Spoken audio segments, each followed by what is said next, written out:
Hey, so the idea of the activated complex can be quite complicated to get your head around to start with. So let's just take a look at this example 2 and see if this can help you understand it a little better.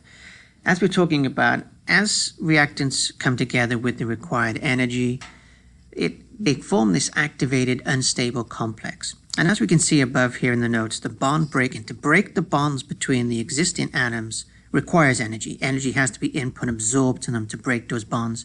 And then when the new bonds are formed, that energy can be released. And it's the difference in the energy amount absorbed and released that determines the kinetic energies and endothermic, exothermic reactions, as we've mentioned in the past. So let's take a look at this example. We've got some hydrogen gas and some iodine gas coming together to form some hydrogen iodide gas. And we take a look at the structure for our two reactants. Well, we've got a hydrogen gas, H2. We've got a hydrogen atom bonded to a second hydrogen atom. And we've got our iodine gas, I2, again, two iodine atoms bonded together. Now, this floating around in our system, and eventually then these two molecules, these reactants, are going to start to approach each other. They're coming together, and the reactants approach.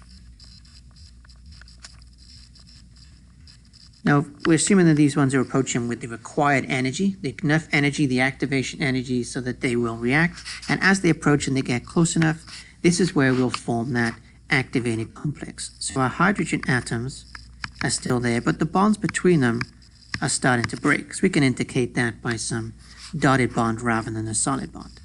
Same for our iodine molecule. The bonds between them are beginning to break, and that's again indicated by that dashed line.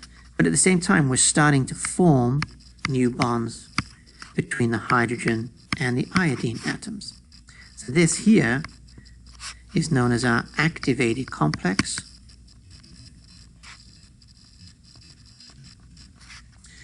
And we have the formula at this point, H2I2. All the atoms involved are in that activated complex, as the bonds are being broken and formed all at the same time as we're going through. So it's a highly unstable compound right now. We have that complex. And then, of course, eventually then get to the bonds between the hydrogen and the iodine atoms and molecules when the H2 and the I2 are broken, and we end up with our two products, our hydrogen iodides, and the two of those. Okay. So again, we have our initial reactants, H2 and I2. Those molecules are floating around within our system as they approach each other to react with the required activation energy.